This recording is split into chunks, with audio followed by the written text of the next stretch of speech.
Instagram is destroying the world, but how could this happen? It used to be great. It was founded by a man who rejected employment at the biggest tech firms, including Twitter, Facebook, and Google, because instead, he wanted to make a positive change on the internet. With Instagram, ads were to be hand-selected by him and his team, which is why the platform rejected data harvesting. They dismissed the toxicity and wanted to create something healthy, something that would revolutionize photo sharing. By doing this, Instagram amassed 10 million users in just 10 months of its launch, but something went horribly wrong. Instagram turned into everything it saw to destroy, becoming widely regarded as the worst social media site for our mental health, with 400 million users now feeling unattractive, resulting in skyrocketing levels of depression, anxiety, and eating disorders. Instagram even admitted that the app is, quote, harmful for a sizable percentage of teens, and yet Instagram is planning to release a version of the app for children under the age of 13. So what's behind the change in the app? What made Instagram so toxic? Well, once you understand how Zuckerberg manipulated the brand, and as co-founders for personal gain, you start to understand the bigger picture of what that plan for Instagram was. And trust me, over the next years, it will get bad. But to understand why, we need to go back to where it all started. Kevin and Mike were seemingly normal kids with an affinity for coding, although little was public about Mike's early life.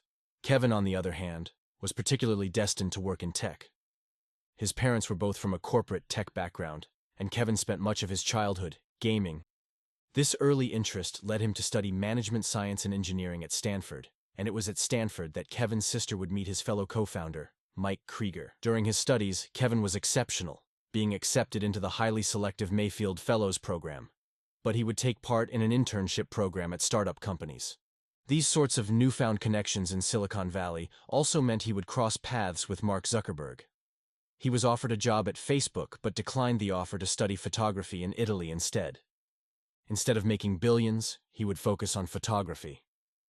To many, it would seem like Kevin had missed the boat, turning down 3 separate dream jobs. We're talking about 2006, when Facebook, Twitter, and Google all just blew up, and yet Kevin missed all of these opportunities, but what he would do next would more than make up for this. Kevin would reconnect with a Stanford friend, Mike. The two would then work together to build an app called Bourbon. Bourbon ultimately failed to gain any traction. After talking to some users, the co-founders discovered that people didn't really care about the check-in features the app offered. Instead, people were only interested in the photo-sharing part of the app. However, because of the way that Mike and Kevin had built the app, investors were still impressed with pouring up to $500,000 into it. $25,000 even came from Kevin's former boss, Jack Dorsey. But even with this cash injection, Bourbon was destined to be dead in the water, with only 100 users. With most of the users only preferring the photo-sharing technology anyway, Kevin was faced with a crisis. What was next for the company? If this failed, he would lose all his reputation and the connections that came with it. He would be an embarrassment. All the opportunities he missed for this. The founders were now faced with a very hard choice. Should they preserve their current idea or throw it all away and start again from scratch? The pair decided to work on what Bourbon did best: the mobile photo sharing. At the time, the current way that people were showing photos online was just full of problems. The main one being the uploading photo would just take ages, and so the founders would solve this problem by beginning the process much earlier than other apps. Instead of starting the upload process as the last step, Instagram would instead start uploading the photo much sooner, which would lead to much quicker upload times. However, the biggest problem they would solve was that mobile pitch just didn't look very good, so the founders would come up with a solution for this. They shrank the photos down to a much smaller square resolution, making photos look good on any phone, meaning photos on Instagram just seemed way more focused. And after weeks of all this hard work, the app was ready for release in 2010. Within days of Instagram's release, it was immediately clear that all their innovation had paid off. On December 12, 2010, Instagram had gained 1 million active users just 2 months after its release. And of course, this crazy growth was then supplemented by even bigger investments. The company raised $7 million in funding in early 2011. With Jack Dorsey being a notable investor, this whole deal would eventually value Instagram at about $25 million. Now that Instagram had established itself and was getting thousands of users every day, heads were starting to turn. Instagram required constant attention, especially because the founders didn't want to use an algorithm out of fear that it would be exploited. Instead, Instagram's small team of 12 would have to manually choose which photos were promoted on the platform. It seemed like the app had just unlimited potential. Justin Bieber and Ariana Grande were early adopters, and they would bring their millions of fans to the platform. Because of this, Instagram was becoming the king of Silicon Valley. Instagram was now posing a major long-term threat to the giants of big tech, namely Twitter and Facebook, which is why it seemed likely that Twitter would buy Instagram, considering Jack Dorsey's personal connections with the founders, along with its substantial investments in the company, which is what made it all the more surprising when Facebook bought Instagram for $1 billion in April of 2012. But why did the founders choose Facebook over all the other suitors? The most important part of the deal was that Instagram would stay largely independent of Facebook, despite becoming a subsidiary. Facebook would also give Instagram large amounts of funding and would help them grow business. Systrom and Krieger would also stay as CEO and CTO, respectively, enabling the company to be uninhibited in its growth. Systrom alone is estimated to have made a cool $400 million early on. Numerous new features were quickly added to the app, like video sharing and photo tagging, as both of these concepts were already in Facebook's interface and would likely fund it through the deal. However, all of this didn't come without a big cost. At the time of the deal, there weren't really any concerns about Facebook gaining a monopoly.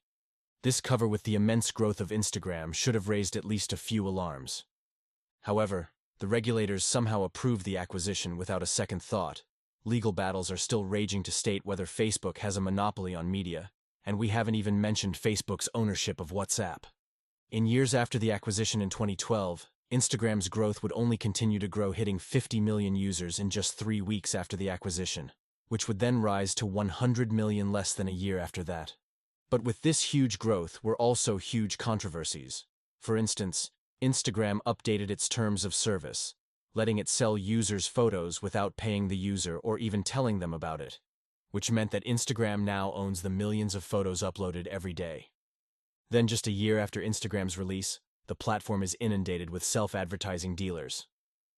As stupid as it sounds to broadcast your crimes on the internet, the lack of oversight from Instagram made being caught very unlikely.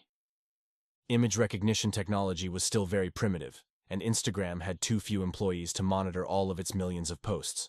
They did try some measures, like banning hashtags related to dealing. However, these bans were easily circumvented. The criminals just made new hashtags instead. Another problem that the founders were facing was that these criminal posts would often pop up in users' recommended feeds, and as these posts were often targeted toward teens, young people's feeds were always the worst affected.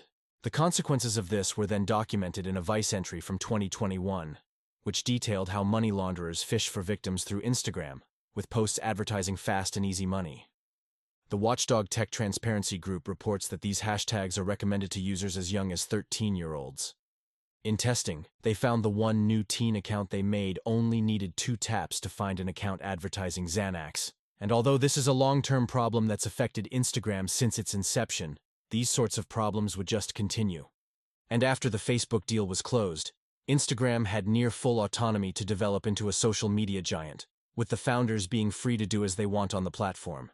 However, this of course wouldn't be the case forever. Soon came with a plethora of advertiser-friendly changes, like allowing advertising analytics on their posts. Now, the founders never really wanted to spam their audience with ads, but Facebook did.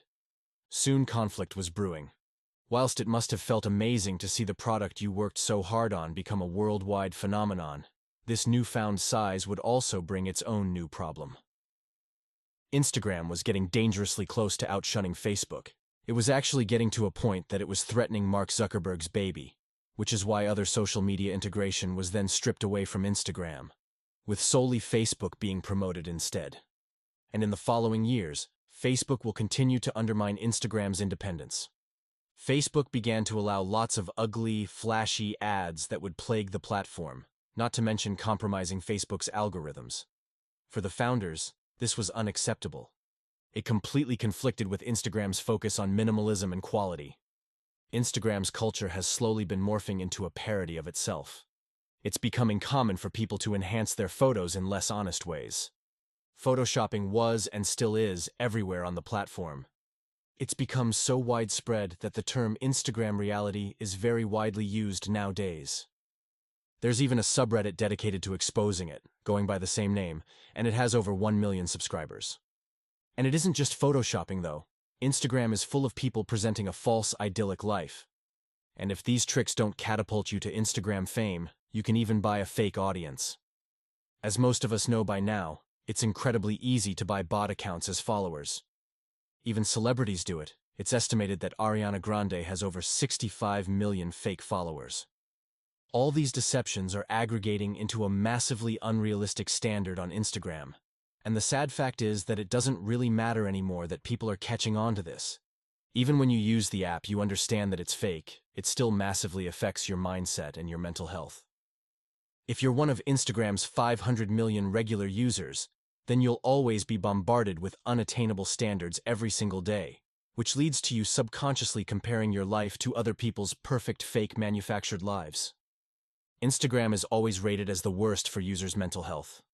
All of this due to Instagram's toxic culture of, and what makes this so much more disturbing though is that Facebook has been intentionally ignoring these problems, both on Instagram and on Facebook itself. For example, in late 2021, an internal presentation for Instagram and Facebook employees was leaked. The contents of this presentation and its implications were shocking. And one of the most damning statements it makes is, quote, "Instagram is harmful for sizable percentage of teens, particularly teenage girls. 40% of teens found that Instagram made them feel unattractive, and nearly 30% of UK teens said that made them feel inadequate, but felt compelled to use it anyway. That's because of Facebook's advanced addictive algorithms trapping its users in a vicious cycle of chasing the next dopamine spike. And what's even sicker is Facebook has been getting ready to release a version of Instagram for children under 13. This sinister move was delayed by the leak of this presentation. Otherwise, it would have probably been released. Even though Facebook does know that Instagram is very unsafe for teenagers, they want to release it to even more developing minds. Soon enough, even your toddlers will be on Instagram. Facebook's aggressive money over everything finally broke the two Instagram co-founders. Their biggest fear was now manifesting, leading to the resignation of both the co-founders. It was never publicly stated why Kevin and Mike leave Instagram. However, leaked documents showed that Systrom suspected that Zuckerberg was intentionally making his life miserable to try and push him out, all because Zuck wanted full control of Instagram. Facebook and Zuckerberg were quick to consolidate the control of the app. It soon became clear that Instagram was to become a mere extension of Facebook, as if to rub salt in the wound. Instagram was even rebranded into Instagram from Facebook. This would then open the floodgates to data collection and data harvesting, causing Instagram to be filled to the brim with adver, and these adverts would be fueled on Instagram's new data collection model, which leads us to the second change that Facebook was quick to make. And this was to apply their uniquely awful data collection policy to Instagram. By doing this, it would only take 1 year after the founders left for Facebook to land in hot water for the treatment of their user data. With the horse gander culminating in a $5 billion fine, and then not long after this, a massive data leak at Instagram led to over 49 million users having their info exposed. The attack showcased Instagram's completely neglectful treatment of the private data they had been taking from their users. But of course, Facebook isn't incentivized to change this policy either, because data is the core of Facebook. It's the one thing that led them to becoming a billion-dollar company. This is what's so sinister about Facebook's constant expansion. We haven't even spoken about how Facebook is doing the exact same thing with WhatsApp as it did with Instagram. How is Facebook gaining so much control? Well, it's because Facebook addicted its users to the platforms. It's addicting society to their services. Facebook wants its users to engage as much as possible, and it turns out that people are mostly engaged with things that spark negative emotions, rather than positive ones. This means that Facebook is incentivized to promote content that suits division between people. This is why we've become so divided in society, all of which was confirmed by ex-Facebook employee Frances Horgan.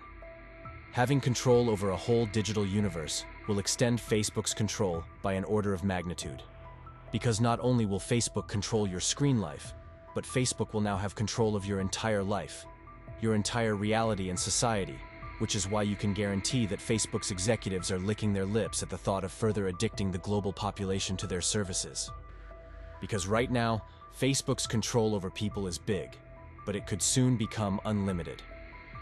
What is the point of this video? To take care of your and your family's well-being first. Don't let one man's vision warp your reality. Until next time, peace.